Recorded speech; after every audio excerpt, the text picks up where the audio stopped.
महाराष्ट्र का एक गांव है चिंदर, जहां एक बहुत ही अजीब और डरावनी परंपरा निभाई जाती है। यहाँ हर 3 साल में 3 दिनों के लिए कुछ ऐसा होता है जिस पर यकीन करना मुश्किल है। पूरा का पूरा गांव अपने घर बार छोड़कर चला जाता है, एकदम वीरान। चलिए जानते हैं क्यों। इस प्रथा का नाम है गांव पड़न, यानी गांव को आत्माओं के हवाले कर देना। सब कुछ पीछे छोड़कर गांव वाले पास के जंगल में ही अपना डेरा डाल लेते हैं। पर सोचिए, अगर कोई ये नियम तोड़ दे तो इसका अंजाम बहुत बुरा हो सकता है। चलिए उन लोगों की कहानियां जानते हैं जिन्होंने ये हिम्मत की और एक चेतावनी बन गए। परिवार ने बहुत रोका, पर वो नहीं मानी और अकेले ही उस खाली गांव में चली गई। वापस आकर उन्होंने कहा, कुछ नहीं होता, ये सब भूत सब वहम है।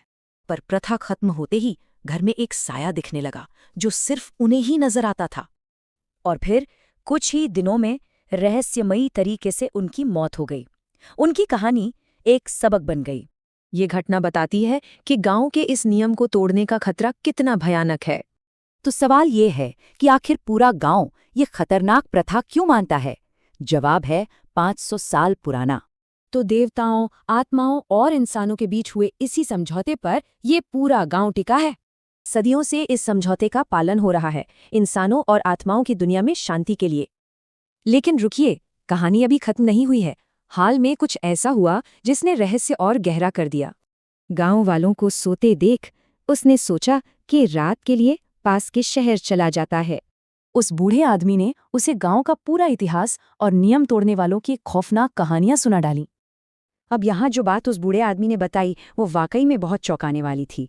यूट्यूबर ने सोचा, ये कैसे मुमकिन है? मरने वाले ने आखिरी पलों की बात किसी को कैसे बताई होगी?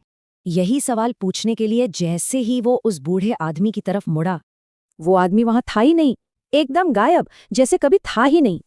तो क्या वो कहानी सुनाने वाला खुद उन आत्माओं में से एक था? ये सवाल सोचने पर मजबूर कर देता है।